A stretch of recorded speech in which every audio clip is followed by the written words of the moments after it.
All right, well, I am just heading out my campsite. If you didn't see my video yesterday, check it out. I just found a nice little dirt road that brings you off the main road. There's a bunch of cut logs and stuff over there. Woke up this morning to a guy coming and getting a bunch of those. Ended up talking to him. His name was Tom. Hunting season opened up this past weekend, so he's here hunting. Sounds like he's camped out down at Buck Rock, which is another free campsite. Fair amount of people over there. You can have fires there, which is very appealing to me. Well, I made it to 10 Mile Camp. Only problem is, it's freaking closed. Haha, well, I actually just pulled up next to the gate, took a look at it, and it wasn't locked. It was just shut. Yeah, it wasn't locked. I guess I'll shut it again. Well, the restrooms are locked. That was interesting. Yeah, they were just wanting some directions on where they were going. It's weird, I get asked directions a lot. It's one advantage of loving maps. I'm always looking at maps. I will be posting a map of every place that I stayed, and so you guys can see, you know, all my waypoints, every single site that I stayed, I'm gonna be marking. I have about 5 weeks left on the trip, guys, and then back to regular life, so I'm trying not to think about the future too much and just, you know, stay in the moment. I was planning on doing a lot more backpacking and hiking to campsites and spending the night in my tent. But it's just worked out a lot better sleeping in my Jeep. So after Kings Canyon Sequoia, I plan on going to Mount Whitney, and that's the highest point in the continental 48. And after that, I'll be going to Arizona. I really need to get out there. I feel kind of guilty for not going on more hikes, not sightseeing more, and not going backpacking. Well, I did have a ranger just stop. I was scouting out over there, actually. I wanted to go for a little bit of a hike and just kind of check the area out. Then I heard a truck pull up over here, so I came back to the Jeep, and there was a ranger. He did let me know, even though that it's not locked, it is closed. He was super nice about it and everything, though. I'm glad I didn't unload everything. Again, the Redwood Canyon Road was closed on the way to 10 Mile yesterday, but it was open today. That is where I'm going. I got a lot of recommendations saying that very few people come out here, and there are huge trees, which they were not lying. It's almost 3 o'clock right now. Let me show you on the map what my options are. I am here. You are here.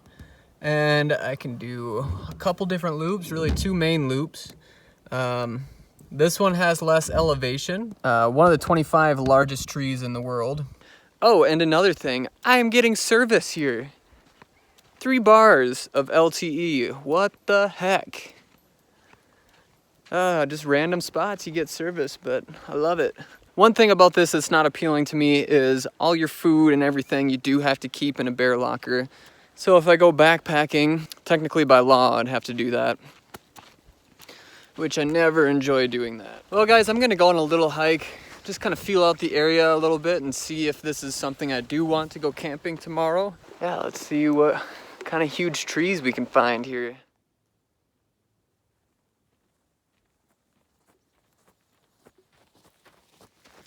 I haven't gone on a lot of backpacking trips lately. Sometimes I kind of get complacent in just being too comfortable, and that's what this trip is, what I'm trying to get away from. If I'm not uncomfortable, if I'm not doing something risky, if I'm not pushing myself, then I'm not growing. I'm glad that I got kicked out of that 10 Mile site. It all worked out because now I'm here. I got hiking trails around me with beautiful, huge sequoias, great views of the canyon over here.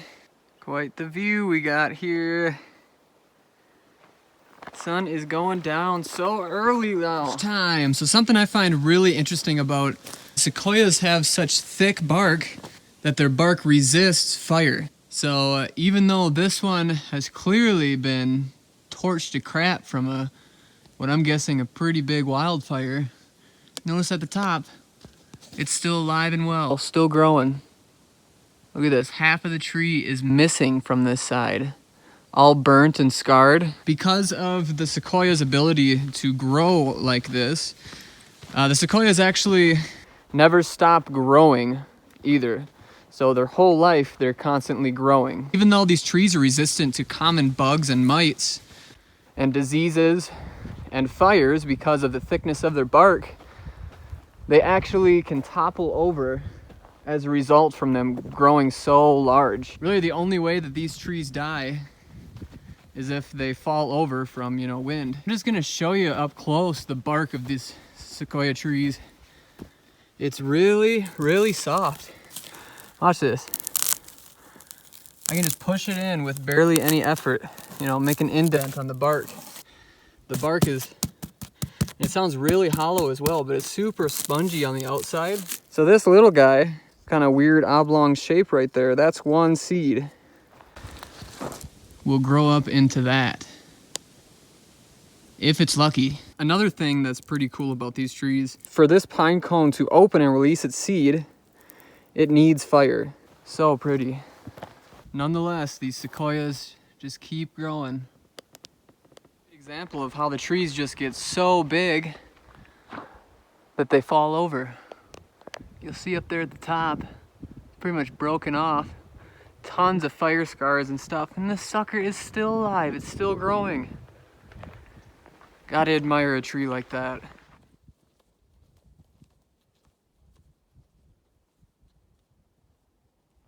All right, let's go inside this tree. Ooh. Wow, you can... Oh my goodness! Look up! It's totally hollowed out, and this tree is still alive. That's awesome. Wow.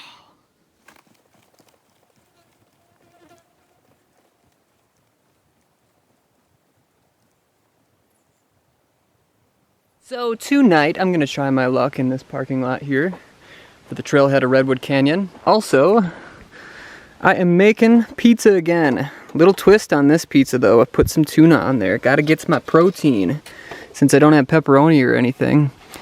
And the sun's just disappearing into the trees there. All right, my verdict of tuna on pizza. The first couple of bites were kind of off-putting, but yeah, I mean, it's added protein on my pizza. I'm just loving the sun through the trees right now. So dang pretty.